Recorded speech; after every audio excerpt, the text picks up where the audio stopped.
Hace entre 60.000 y 80.000 años, en algún lugar de Eurasia, se produjo un encuentro que cambiaría para siempre la historia humana, el contacto entre Homo sapiens y neandertales. Hasta ese momento, ambos habían seguido caminos separados durante cientos de miles de años. Los neandertales habían evolucionado en Europa y parte de Asia Occidental, adaptándose a climas fríos, bosques densos y llanuras heladas. Eran expertos cazadores, resistentes y perfectamente adaptados a su entorno. Mientras tanto, nuestros antepasados directos, los Homo sapiens, se habían desarrollado en África, perfeccionando herramientas y expandiendo sus capacidades cognitivas y sociales.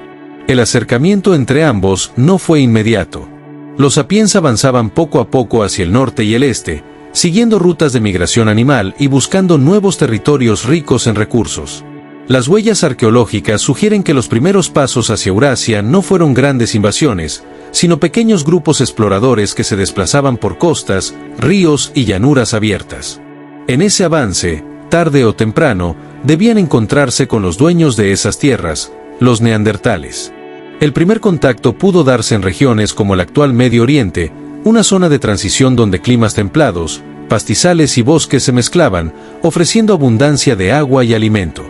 Era un corredor natural que conectaba África con Europa y Asia, y que, desde tiempos remotos, había sido un lugar de paso para múltiples especies humanas. Allí, las probabilidades de encuentro eran altas. No sabemos si la primera vez que se vieron fue desde lejos, observándose con cautela, o si ocurrió en un choque directo por un recurso compartido. Lo cierto es que, para ambos grupos, el otro debía parecer al mismo tiempo familiar y extraño. Rostros humanos, pero con diferencias marcadas. Los neandertales eran más bajos y robustos, con cráneos alargados y cejas prominentes, los sapiens, más esbeltos, con frentes altas y rasgos más finos. En un mundo donde la supervivencia dependía de cada decisión, el primer encuentro no podía ser tomado a la ligera. Para los sapiens, los neandertales representaban un grupo que conocía el terreno y dominaba técnicas de caza en ese ecosistema. Para los neandertales, los recién llegados podían ser competidores peligrosos o aliados potenciales. El escenario del primer contacto entre Homo sapiens y neandertales no fue un encuentro casual de un día, sino el resultado de años, quizás siglos, de aproximaciones graduales. Ambos grupos compartían una misma necesidad: seguir a los animales que constituían la base de su alimentación. Los mamuts, bisontes, caballos salvajes y ciervos migraban siguiendo las estaciones, y esas rutas forzaban a humanos y neandertales a coincidir en ciertos puntos clave del territorio. Es probable que, al principio, se vigilaran desde la distancia. Un grupo de sapiens acampado junto a un río podía descubrir, a pocos kilómetros, las huellas recientes de otro grupo, pero estas huellas no eran de animales. Eran humanas, y distintas a las propias, más grandes, más profundas, tal vez con marcas de pies descalzos que revelaban cuerpos más robustos y pesados. Los neandertales, a su vez, debieron encontrar restos de hogueras con disposición distinta a las suyas, herramientas talladas con técnicas que no reconocían, o puntas de lanza de materiales que no abundaban en su zona. Los encuentros visuales directos pudieron ser tensos. Un claro en el bosque, un saliente rocoso, una curva en un sendero, de pronto, dos grupos frente a frente, observándose en silencio. El viento frío, el crujir de la nieve o de las hojas secas, el apretón de manos sobre las armas por instinto. Durante unos segundos, cada lado debió calcular: ¿son enemigos que vienen a quitarnos lo nuestro, o extraños con los que podríamos comerciar? En la región del actual Levante, donde climas más suaves permitían cierta abundancia, esos contactos pudieron derivar en interacciones más prolongadas. Es posible que, en temporadas de caza abundante, el riesgo de conflicto fuera menor y existiera espacio para el intercambio. Los sapiens podían ofrecer puntas de proyectil más ligeras y eficientes, los neandertales, técnicas para rastrear y abatir animales grandes en terrenos difíciles. Sin embargo, en épocas de escasez, la historia podía cambiar.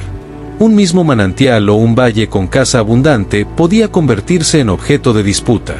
Los restos óseos de algunos yacimientos muestran fracturas y marcas compatibles con violencia interpersonal, aunque es imposible saber si fueron fruto de enfrentamientos entre ambos grupos o conflictos internos.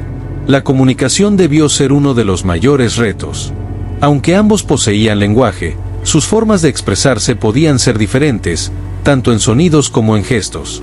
Esto no significa que no pudieran entenderse. La observación, el intercambio de objetos y las demostraciones prácticas podían suplir lo que las palabras no lograban. Un trozo de sílex tallado, un pedazo de carne, una piel extendida sobre el suelo podían transmitir intenciones más claras que cualquier intento de discurso.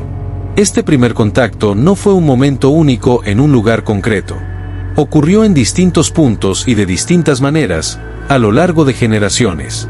Y en algunos casos, esos encuentros dieron lugar a algo más que intercambio. Dejaron una huella genética que todavía llevamos hoy, prueba de que sapiens y neandertales no solo compartieron territorio, sino también descendencia. Tras los primeros encuentros, lo que pudo empezar como cautela mutua evolucionó hacia contactos más frecuentes. No todos los grupos de sapiens y neandertales reaccionaron igual.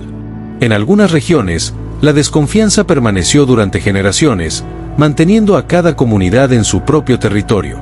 En otras, la proximidad geográfica y las ventajas del intercambio fueron derribando las barreras. La cooperación más evidente pudo surgir en torno a la caza. Los neandertales eran expertos en emboscadas a corta distancia, capaces de abatir animales de gran tamaño en terrenos boscosos o accidentados. Sus cuerpos robustos les daban fuerza para el combate cuerpo a cuerpo con presas peligrosas. Los sapiens, en cambio, destacaban en la planificación de cacerías a larga distancia y en el uso de armas arrojadizas que les permitían abatir a la presa desde lejos, reduciendo el riesgo de heridas graves. Uniendo ambas técnicas, podían maximizar el éxito de las expediciones. La recolección también ofrecía puntos de colaboración. Los sapiens traían consigo un conocimiento diverso sobre plantas, semillas y frutos procedente de su origen africano, mientras que los neandertales conocían a fondo las especies locales, sus ciclos y sus usos. Intercambiar este saber podía significar una diferencia clave en la dieta y la salud de ambos. En los campamentos temporales, los intercambios culturales podían ser visibles. Los sapiens quizás mostraban ornamentos de hueso o concha trabajados con precisión, mientras que los neandertales podían exhibir herramientas de piedra con filos más duraderos o técnicas de curtido de pieles especialmente resistentes al frío. No se trataba solo de comercio material, sino de una transmisión bidireccional de ideas y habilidades. El mestizaje, hoy confirmado por la genética, probablemente no fue inmediato ni generalizado, pero sí presente. Al principio, pudo ocurrir en el contexto de alianzas temporales, cuando dos grupos decidían compartir un campamento durante una temporada de caza o en periodos de abundancia. Con el tiempo, esas uniones puntuales dejaron descendencia, y con ella, un legado genético que hoy puede detectarse en la mayoría de las poblaciones fuera de África. Sin embargo, la convivencia no estaba exenta de tensiones. La competencia por recursos estratégicos seguía latente. Una fuente de agua limpia, un valle resguardado del viento o una cueva amplia podían ser el centro de disputas. En algunos casos, la cooperación podía transformarse rápidamente en conflicto, y la violencia, aunque no constante, era una posibilidad real en un mundo donde la ley era la supervivencia. En este proceso de contacto, cada encuentro servía de aprendizaje. Los sapiens aprendían las rutas migratorias locales, los hábitos de la fauna y los peligros de determinados territorios gracias a la experiencia de los neandertales. Estos, por su parte, podían incorporar nuevas técnicas de fabricación de herramientas, métodos de caza más seguros y tal vez formas más complejas de comunicación aprendidas de los recién llegados. Este intercambio lento pero constante estaba tejiendo una red de conexiones que, aunque frágil, transformaría a ambos grupos. Y es en esta etapa donde empezamos a ver no solo coexistencia, sino una fusión parcial de culturas y capacidades que marcaría el rumbo de la humanidad en los milenios siguientes. Con el paso de las estaciones y los años, en las zonas donde sapiens y neandertales coincidían con frecuencia, la línea que separaba a unos de otros comenzó a difuminarse. No se trataba de una integración completa, cada grupo conservaba su identidad y sus costumbres, pero el contacto repetido generaba un intercambio cultural y técnico imposible de ignorar. En la vida diaria, los sapiens incorporaron elementos propios del entorno neandertal. Las pieles curtidas por estos últimos eran más gruesas y mejor tratadas para resistir los inviernos extremos. Algunos sapiens adoptaron su método de cosido con tendones y perforaciones cuidadas, lo que les permitió confeccionar prendas más ajustadas al cuerpo y, por tanto, más eficaces contra el frío. A cambio, los neandertales pudieron aprender técnicas para fabricar herramientas de corte más ligeras y afiladas, que requerían menos esfuerzo para producir y podían sustituirse rápidamente. La alimentación también se enriqueció. Los neandertales, acostumbrados a una dieta muy centrada en carne de grandes mamíferos, pudieron aprender de los sapiens la recolección sistemática de frutos secos, raíces y semillas, así como formas de procesarlas para aumentar su valor nutritivo o prolongar su conservación. Los sapiens, por su parte, pudieron beneficiarse de la experiencia neandertal en el aprovechamiento completo de cada animal, no solo carne y piel, sino médula ósea, grasa y tendones, que eran esenciales en la vida prehistórica. En el plano social, los intercambios prolongados pudieron llevar a la celebración de reuniones estacionales. Tal vez en ciertos valles o campamentos estratégicos, cuando la abundancia de presas y frutos lo permitía, ambos grupos coincidían y establecían treguas temporales. Durante esos periodos, podían intercambiar no solo bienes materiales, sino también historias, cantos o rituales que reforzaban la cohesión dentro de cada grupo y, en menor medida, entre ellos. Las técnicas de caza también reflejaban esta mezcla. Los neandertales, expertos en emboscadas, podían guiar a la presa hacia los tiradores sapiens armados con lanzas arrojadizas o propulsores, lo que aumentaba las posibilidades de éxito y reducía el riesgo de heridas graves. Este tipo de cacerías mixtas requería coordinación y cierta confianza, aunque fuera temporal, y demuestra que la necesidad podía superar las diferencias cuando la supervivencia estaba en juego. El contacto también pudo dejar huella en las creencias y en la forma de entender el mundo. Sabemos que ambos grupos enterraban a sus muertos, aunque con diferencias en el ritual. La cercanía física y cultural pudo inspirar adaptaciones. Tal vez los sapiens adoptaron ciertos símbolos o prácticas vistas en tumbas neandertales, o viceversa. Incluso los objetos decorativos, como cuentas de hueso, colgantes de concha o pigmentos para el cuerpo, pudieron pasar de un grupo a otro, cambiando de forma y significado con el tiempo. No todos los contactos fueron pacíficos, y las tensiones nunca desaparecieron del todo. Sin embargo, la convivencia parcial transformó profundamente la vida de ambos. En las generaciones que siguieron, los hijos de estas uniones mixtas crecieron en un mundo donde los límites culturales eran más flexibles, y su sola existencia se convirtió en un puente entre dos linajes que hasta entonces habían vivido separados. Este delicado equilibrio no iba a durar para siempre. Los cambios climáticos, la presión demográfica y la expansión continua de los sapiens acabarían alterando el mapa humano de Eurasia, inclinando la balanza hacia un desenlace que marcaría la desaparición de los neandertales como grupo independiente.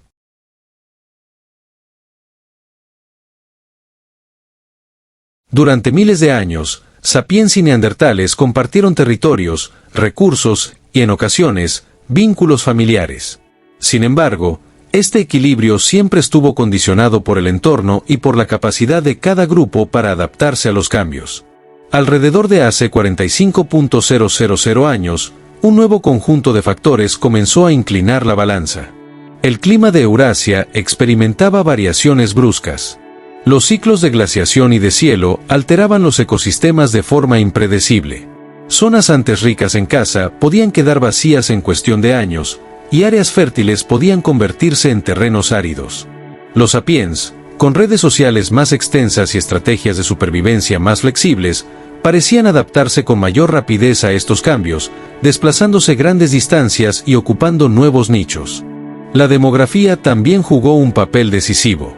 Los sapiens formaban grupos más grandes y, al parecer, con tasas de reproducción más altas. Esto significaba que, con el tiempo, podían establecerse en territorios antes ocupados por neandertales, reduciendo el espacio disponible para estos últimos. A medida que los sapiens avanzaban hacia el oeste y el norte, el territorio neandertal se fragmentaba en pequeñas áreas aisladas, separadas por regiones ya dominadas por los recién llegados. La competencia por recursos se intensificó. Los sapiens introdujeron herramientas y armas que, en muchos casos, eran más versátiles y eficientes que las neandertales. El uso de puntas de proyectil más ligeras, arcos primitivos o técnicas de caza en grupo de largo alcance ofrecía una ventaja decisiva en la captura de presas. Esto no significa que los neandertales fueran menos hábiles, pero la diferencia tecnológica, combinada con una menor densidad poblacional, les colocaba en desventaja. La hibridación, que en los primeros contactos había sido un puente entre ambos grupos, pudo convertirse en una vía de absorción.